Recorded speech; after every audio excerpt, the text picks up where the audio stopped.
We have an article up here from Paul Joseph Watson that is a very positive article, and I want to play this clip before we go to Paul and then get his comments on that. Let's run with that clip. That's fine. I'm Staff Sergeant Guthrie from the Lance County Sheriff's Office. Nice to meet you, sir. Nice to meet you. Can you tell me what's going on? I was just taking pictures of the F-16, the static display and stuff like that. I guess they don't like it very much. So I understand. They need to go back and read the Constitution, I believe. Thank you. Good deal. Not a problem. I'm not angry with you, not upset with you. All right. And you're not doing anything illegal as far as I'm concerned. That's the sheriff talking. You know, they get a little excited. Like I said, you're on a public access area. Yeah, you can have a telephoto lens. It can go anywhere in there. It doesn't matter. Right. You're not violating any law. You're not violating the Constitution. You're not violating anything else. Okay. God bless you, Sergeant. Hey, man, no problem. Thank you. Like I say, I do... How do you guys stand these bugs out here? It's South Georgia. We get used to it. Goodness gracious. 42 years worth of it. I get used to it. Now, this older fella coming down here, he's not with you, is he? He's my friend, yes. Oh, is he? Okay. Uh-huh. Are y'all from around here? See, I'm not going to answer. Okay, that's good. So, Paul, set that up for us. Kind of give us a context of what was going on immediately before that. Yeah, this is a video put out by the people from Photography is Not a Crime, which is obviously a website. We featured their work before that documents cases where people are harassed for taking footage on their cell phones and so forth in numerous different areas of the country. So they got reports that down in Georgia, outside Moody Air Force Base, people were being harassed by the feds and the police for taking images on their cell phone. So they went down there to conduct what they called a First Amendment test. They arrived outside Moody Air Force Base on public property, obviously, began filming a nearby railroad track, and within 3 minutes, FPS, Federal Protective Service, which of course is a division of the Department of Homeland Security, officers came out, started harassing them, started radioing for backup because they refused to provide any information. And so the individual in that clip, Jeff Gray, basically asked if he was being detained. The FPS had nothing to detain him on. He wasn't committing any crime. So they let him go immediately. But then they followed him in the car. They called for backup, which is when this sheriff's deputy arrived, Sergeant Guthrie, of the Lowndes County Sheriff's Office. And basically, obviously, the feds expected him to harass Jeff Gray to an even greater extent. But as you heard in the clip, he basically says that the feds need to go back and read the Constitution because it's not illegal to take pictures from public property. He says, I'm not angry at you. I'm not upset at you. You're not doing anything illegal. So again, it's another one of these cases where, and we've had them in the past with Sheriff Lennick at Albany Airport for the TSA protest, not really a protest, they were just handing out flyers, where he defended their First Amendment rights in the face of airport officials who were trying to harass them. So it's another case of a cop respecting constitutional rights, which is why I kind of tongue-in-cheek called the article shock video, because we're bathed in these police brutality videos from day to day, and it's very rare that we see something like this. Yeah, and I think this particular incident really highlights the fact that these unconstitutional actions are really being driven by the feds. It's really being driven by Homeland Security. They're the ones who are really inciting local law enforcement, trying to get them to be more aggressive, to consider that they're working in some kind of a military operation where we are, quote unquote, the civilians, or maybe even the counterinsurgency, and they're the good guys. And they're fostering this martial law attitude and all points, and yet we still see that there are some good people in local law enforcement. It seems like, too, it typically is around sheriff's offices. I think that has something to do with the fact that the sheriffs are elected, the police chiefs are not.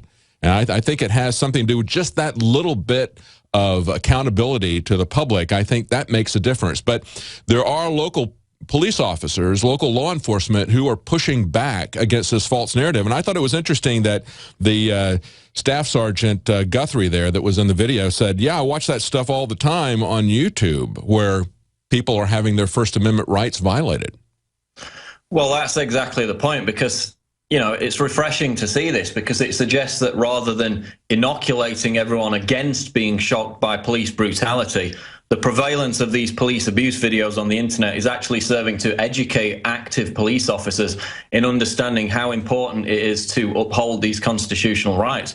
So the more cops that see these kind of videos, as you saw in the clip, Sergeant Guthrie says, yeah, I watch that stuff on YouTube all the time, the more they will realize that oppressing the First Amendment is wrong, that shooting people's dogs is wrong, and the less incidents we're going to see like this in the future. So, you know, I was quite cynical beforehand, thinking that this overwhelming amount of police brutality that spreads on social media is merely acclimating people to accept it as normal. But in this case, we see that the sheriff's deputy has seen those videos. He's upholding his oath to protect the Constitution, to protect people's rights. And so that has had a positive effect. So that's the really positive thing that I take out of this, is that we are actually educating the most important people in this issue, which is the police officers themselves, to respect constitutional rights, specifically in this case, as they apply to the First Amendment.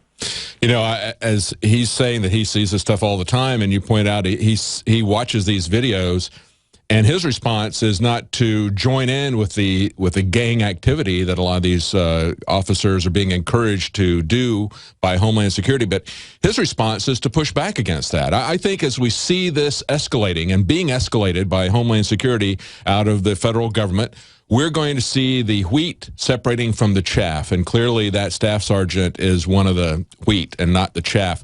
Now, there's another article that's up today on Infowars.com that you wrote, Paul, about combat troops being sent back to Iraq.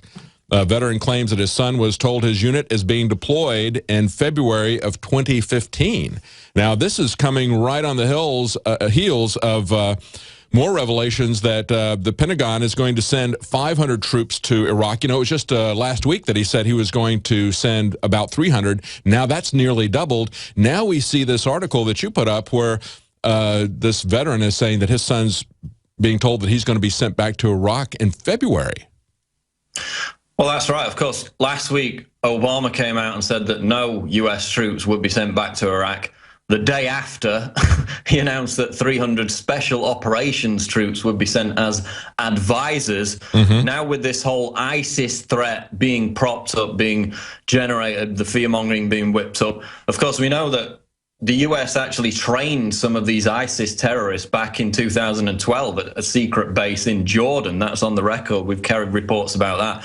So in supporting these jihadists in Syria, some of whom are aligned with ISIS, the Obama administration opened the door for them to then traverse into Iraq. Of course, they've now took control of major cities, major strategic outlets in Iraq. So we received this email, and since this article went up, I received more. The first email said, "We are being lied to about Iraq." This is from a U.S. Navy veteran talking about his son. "My son is being trained right now and will be deployed to Iraq in February 2015. He's been told by the U.S. Army that his unit will be sent for combat." Then I received another email just before we went on air about 15 minutes ago.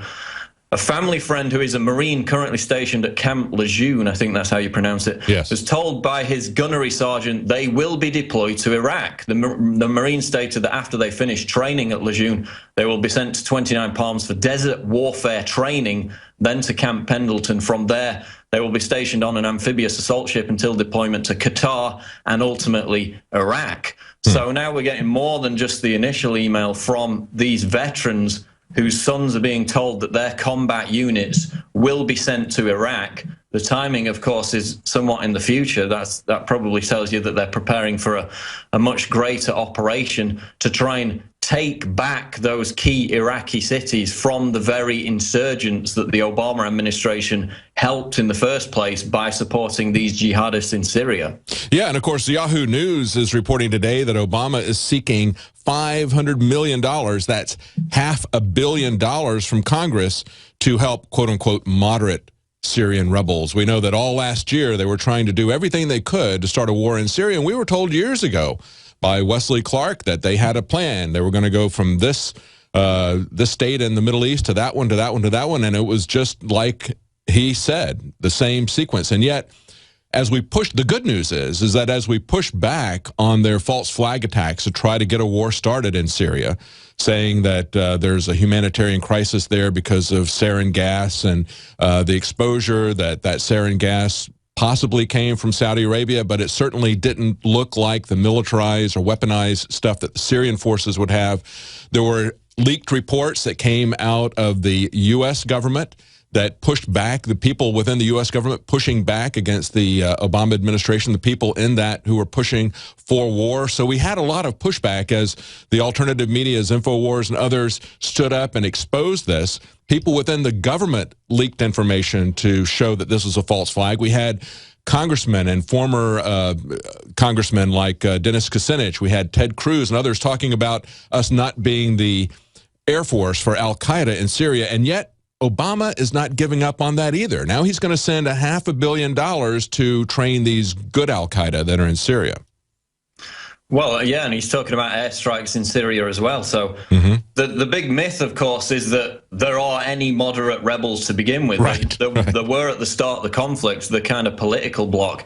But the moderate rebels, most of them defected to the terrorist organizations like Jabhat al-Nusra. We documented that over the past 2 years. And, you know, the so-called moderate FSA commander plucking the internal organ out of his victim and eating it on camera, that's what they categorize as moderate, then God forbid what the extremists are up to.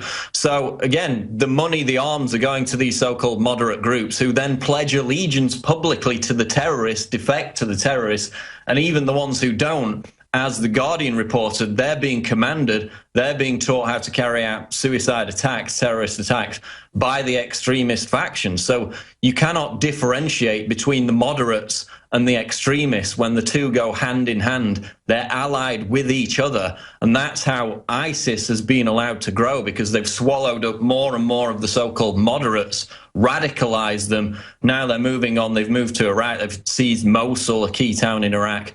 And now it's being used again to create the justification to send US troops back into Iraq, because you know, the permanent military bases that they set up there after the 2003 invasion, the US government, they were never really meant to be scaled back. That's why you see now Cheney and all these neocons in the media talking about how we now need to go back in, because they never planned to pull out in the first place. This was always going to be a decades-long occupation. So now they've got the convenient excuse of ISIS terrorizing the entire country as a result of their blowback policy. They trained some of them in Jordan in 2012, as I said before.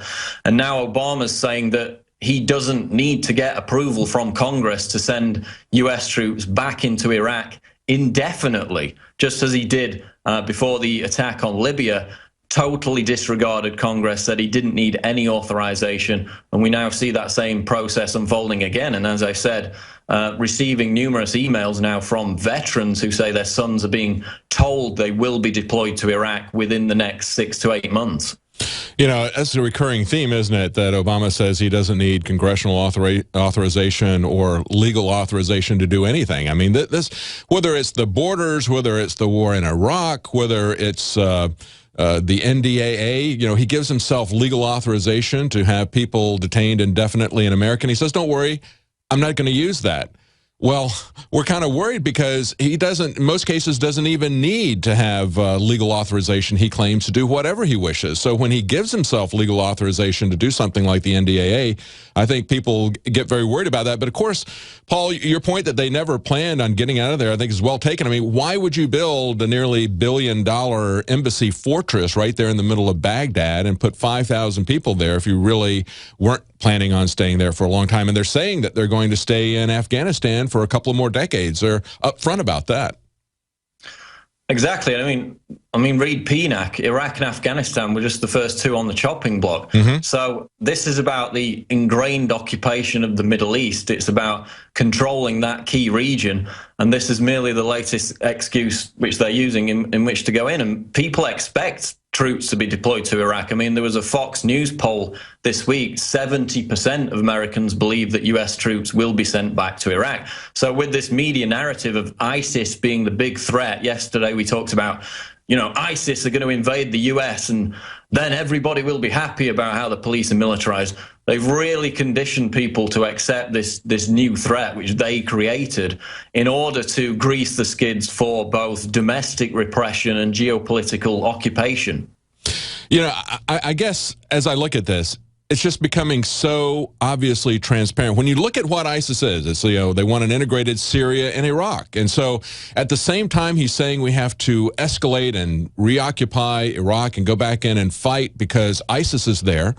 He's also funding those same rebels inside Syria and going to send them $500 million. I mean, how is it that he can get away with this in the mainstream media? Of course, they're controlled. They're mockingbird press, and they do whatever the government wants them to do. But it's just amazing to me how blatant the lies are now. This isn't like it happened and then the other part of it happened a few years down the road and people can't put the pieces together. They're happening simultaneously. This is Leanne McAdoo for InfoWarsLife.com. I'm here with Dr. Edward Group, master herbologist and chief formulator behind the InfoWars Life products. Dr. Group, what have you been hearing from women who've started taking Super Female Vitality? You know, we've heard the reviews and feedback from Super Male Vitality, from emails to even excited callers on the radio. Now, the answer for women is here. A new formulation specifically designed for the female body, Super Female Vitality, delivers 10 key herbs that work synergistically to revitalize the unique biology of women. I'm so glad that you guys made this for women. When he brought me home the bottle of Super Female, I had tons of energy, tons of motivation, a lot of drive. My husband thinks I've been in a better mood. Our relationship, all I can say is it's a lot better now. I've just started taking Super Female Vitality from InfoWarsLife.com. Supplies are limited, so secure yours today at InfoWarsLife.com, InfoWarsStore.com, or dial 1-888-253-3139.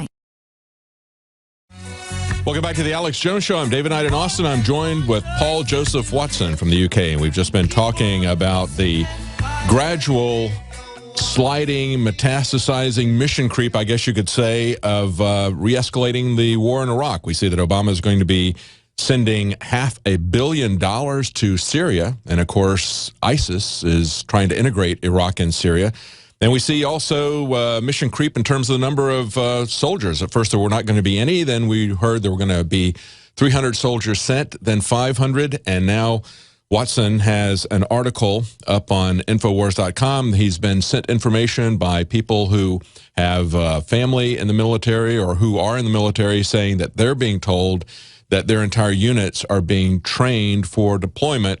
One of them was specifically saying in February. So this is looks like they're going to start that up again. It looks like, Paul, that he is making other people's enemies his enemies. You know, when we interviewed the author of The Color Purple, she said she spoke at his inauguration. One of the things she said was, don't make other people's enemies yours. It looks like he's doing that in spades, isn't he?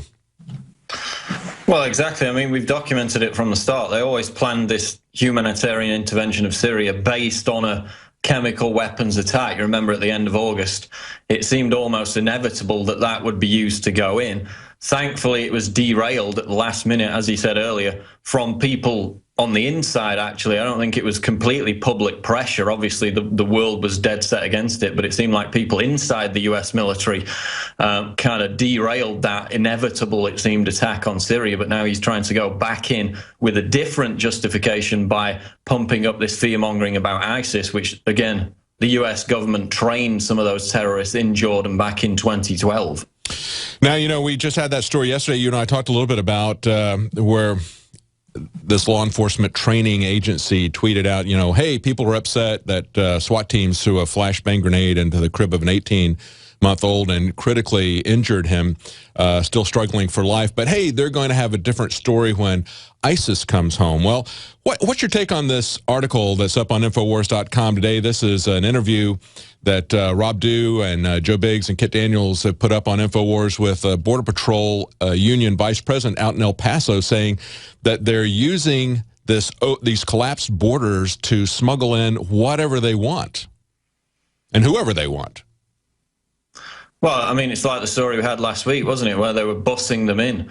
There's another story, actually, on prisonplanet.com. All of the net jobs gains in the U.S. since 2000 have gone to immigrants. Yeah. Since 2000, all of the net jobs added by the U.S. economy have gone to immigrants. So whereas the U.S. population has lost jobs domestically, the ones that new jobs created can all be accounted for by the influx of these millions of immigrants. So again, I mean, it's shocking. You had the story today about a Mexican military helicopter attacking U.S. Border Patrol, actually flying into the U.S. They said, of course, it was an accident. They apologized for it. They were chasing drug dealers. So it's only escalating, isn't it? Yeah. And when he's talking about they can get whoever and whatever they want, and he says, we don't know what or who is coming in, and we won't know until something bad happens. I'm reminded of this article that we had out of the Australian. I've got a reference here. Back in December, this last December, here's the headlines. Deadly radioactive medical material stolen in Mexico, and it sparks terror fears. I mean, we've got a wide open border there. We were talking in the last segment to Paul Joseph Watson from the UK about this article that has been posted up on Infowars.com where Border Patrol Vice President says cartels are using de facto amnesty to smuggle whatever they want and whoever they want into the United States. What is that going to bring into the United States? How is our government going to react to that? Of course, we see that the same organization, Homeland Security, that has opened up the borders, completely allowing anyone and anything to come in, as he points out. We see how, at the same time, they're militarizing towns in Florida, small towns, where there's been no crime, and yet they're giving them massive counterinsurgency equipment. They've been doing this for quite some time. They've been storing up ammunition for quite some time. It's almost like they were planning this. It's almost like they knew this was coming along. And of course, in this interview, and we're going to be talking to Staff Sergeant Joe Biggs about that, and there's some additional information that's not in this article that's going to be coming up. We're going to talk to him in the third hour from El Paso. He's there at the border.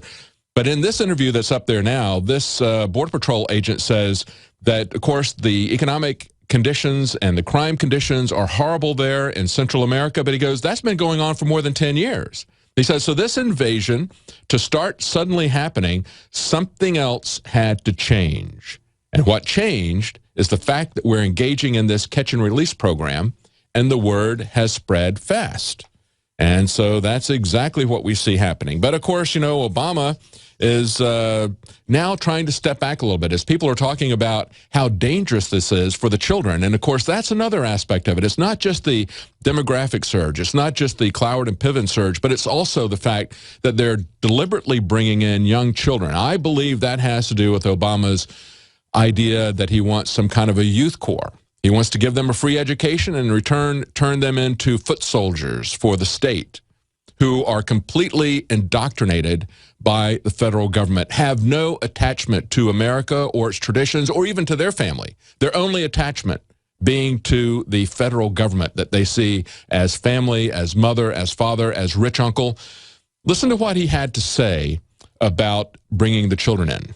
The problem is that under current law, once those kids come across the border, there's a system in which we're supposed to process them, take care of them, until we can send them back. So is your message don't come? Oh, our message absolutely is don't send your children unaccompanied on trains or... Not the same thing. If they do make it, they'll get sent back. More importantly, they're not sending them back, though. And do you notice how he prevaricated around the truth? Alex Jones here to break down some exciting developments in the area of research concerning supplemental iodine. It's nothing less than phenomenal. I began to get into iodine a few years ago because it was helping me and my family so much get healthy and detoxify. And I used some of the mainline iodine supplements and they upset my stomach and I had some issues with it. Until I discovered a product being developed by Dr. Group, who I was already interviewing as an expert on my radio show, and I began taking the product before he actually rolled it out. You now know it as Survival Shield True Nascent Iodine that your body can really absorb.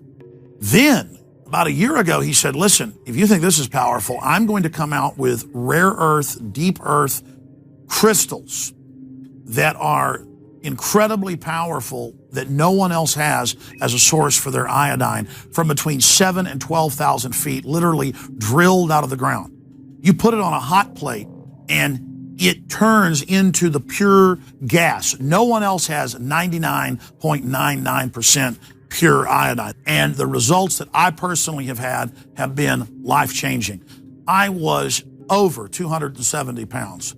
And with the iodine, exercise, and better diet, I have lost now more than 50 pounds total, and I'm continuing to lose the weight. I have more energy, my libido, all this crap came out of my skin.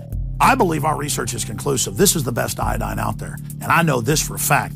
Nobody else has got iodine based on these pure crystals, ladies and gentlemen. This is innovating. This is trailblazing. And the best part is it helps fund Infowars.com, the radio show, the TV show, the whole media operation promoting true libertarian ideas. For a limited time, experience the ancient power of Survival Shield X2. Take advantage of this unprecedented 30% off Super Detox special at InfoWarsLife.com.